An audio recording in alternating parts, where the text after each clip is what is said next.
L'opposition politique ivoirienne a donné de la voix ce mardi. Elle a dénoncé des dérives dictatoriales du pouvoir après l'annonce de mandat d'arrêt contre Guillaume Soro et la répression contre ses partisans.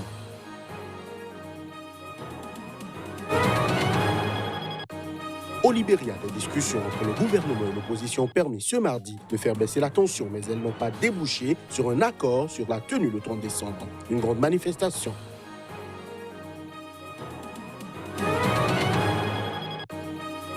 Le pape François a prononcé ce mardi soir sa traditionnelle homélie de Noël, prônant entre autres l'amour contre la logique marchande. Et c'était devant des milliers de fidèles rassemblés comme chaque année dans la basilique Saint-Pierre de Rome.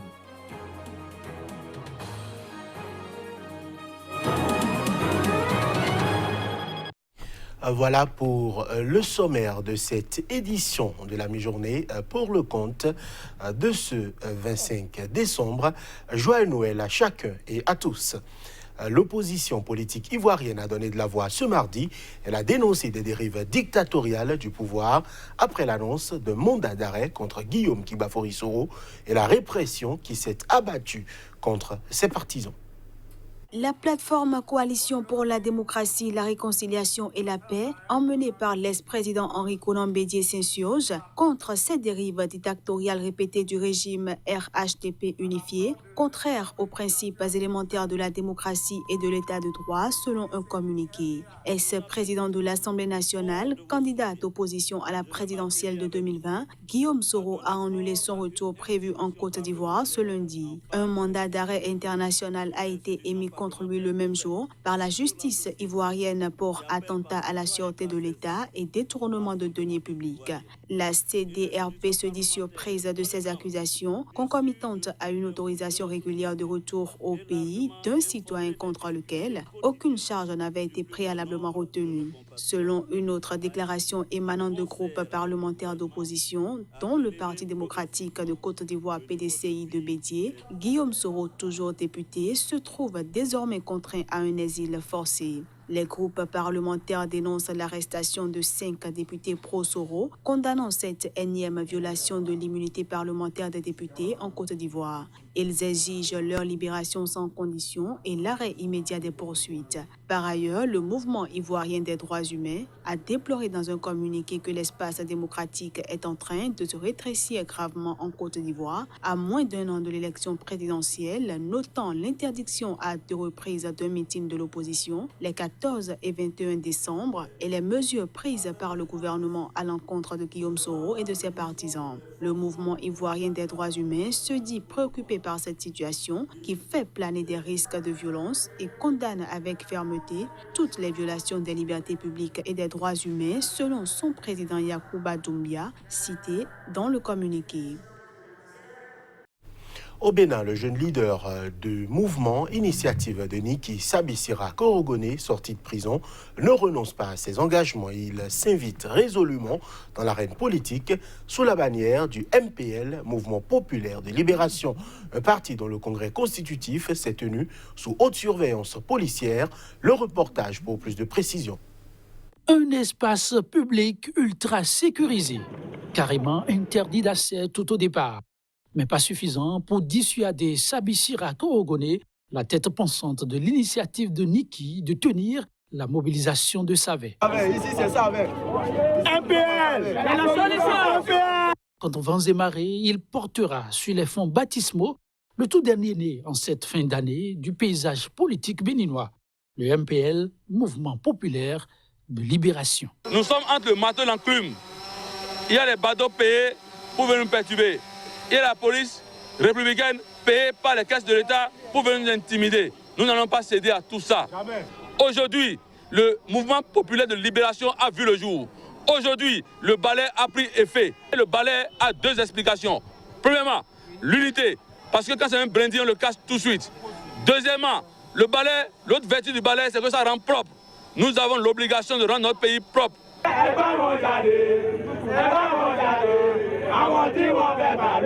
Rendre propre synonyme pour les organisateurs d'alternance en 2021. Nous avons l'obligation, pour notre propre avenir, de créer les conditions pour que le régime de Patrice Talon, ce régime qui ne fait que nous détruire, puisse enfin nous débarrasser le plancher. Le balai est né le peuple béninois sait désormais qui est son véritable détenteur. Une mission qui s'annonce aussi bien exaltante que complexe. Le leader du MPL de doper en conséquence le moral à sa troupe. Désormais, nous sommes seuls dans la lutte. Nous sommes seuls dans la lutte pour notre destin. Et on doit le prendre. Vous savez désormais que nous devons en même temps combattre Patrice Talon et en même temps combattre ces aînés qui ne veulent pas qu'on prenne notre destin en main. Soyez-en prêts, parce que la lutte ne fait que commencer. Elle sera rude, mais on y arrivera. Ne cédez pas à l'intimidation. Rien ne nous arrivera, parce que nous avons les membres de nos ancêtres et Dieu avec nous. Ils ont refusé que le balai sorte, le balai est sorti aujourd'hui.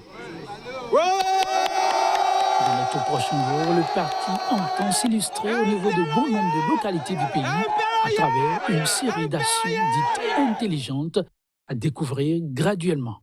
Mais avant, le défi immédiat reste la reconnaissance du parti par le ministère de l'Intérieur.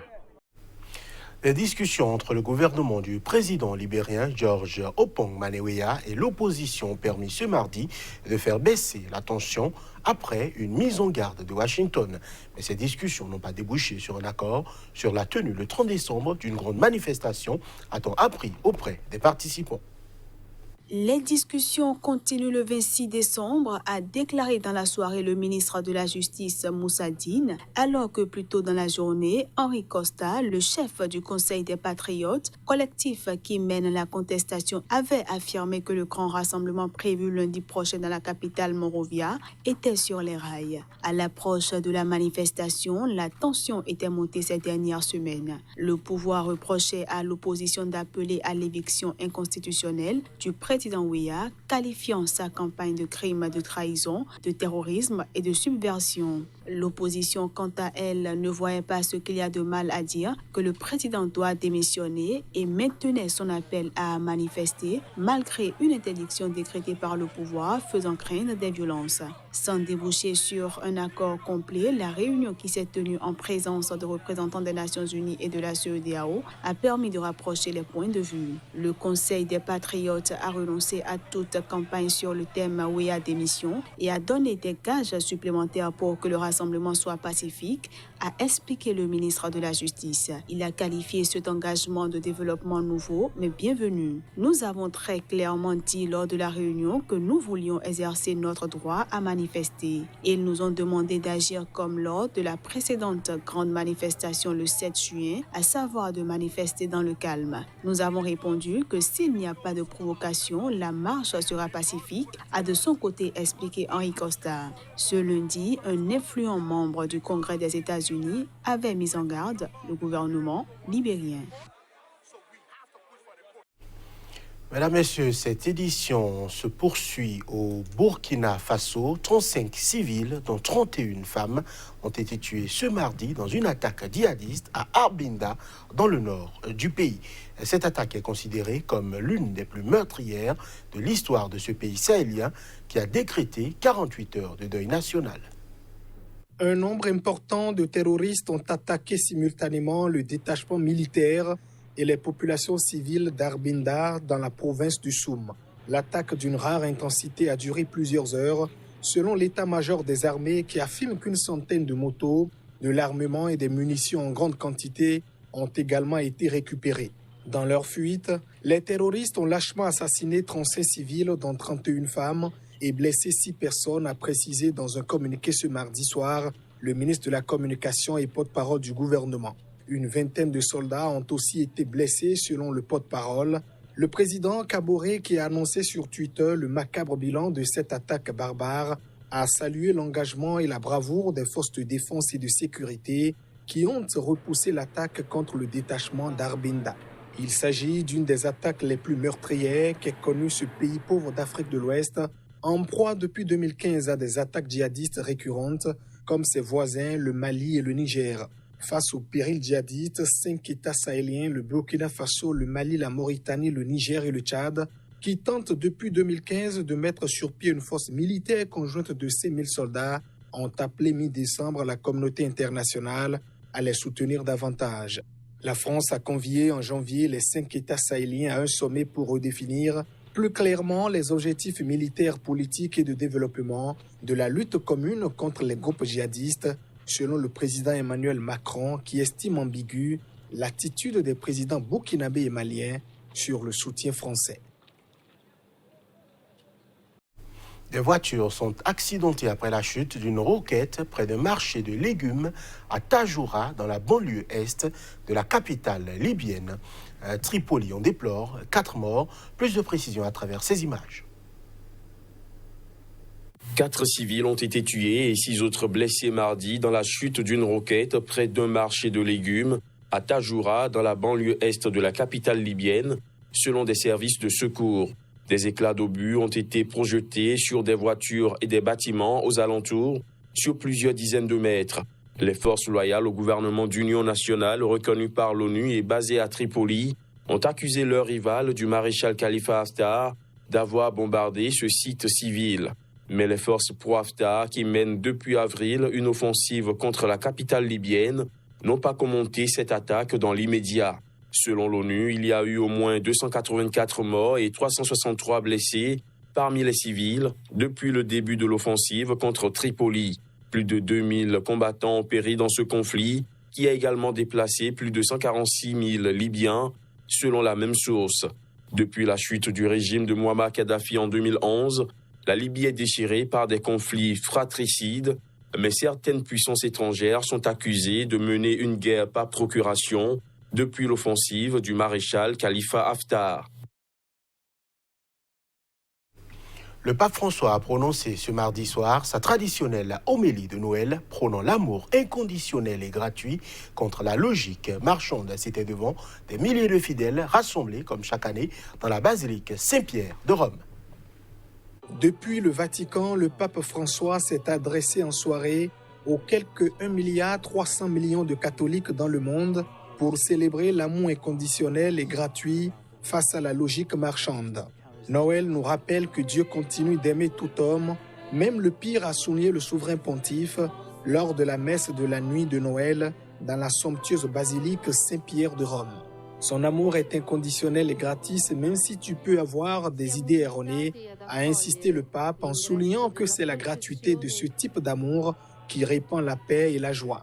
La messe de la nuit de Noël commémore dans la tradition chrétienne la naissance de Jésus de Nazareth à Bethléem.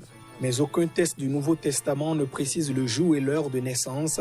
Sa célébration le 25 décembre a été choisie au IVe siècle en Occident, ce qui permettait à la circoncision de Jésus-Christ, longtemps inscrite dans le calendrier, de tomber le 1er janvier. S'exprimant sous le baldaquin dessiné par le Bernin, où seul le souverain pontife est autorisé à célébrer la messe, François a aussi demandé ce mardi soir aux fidèles de ne pas oublier de dire merci, notamment que c'est le meilleur moyen pour changer le monde.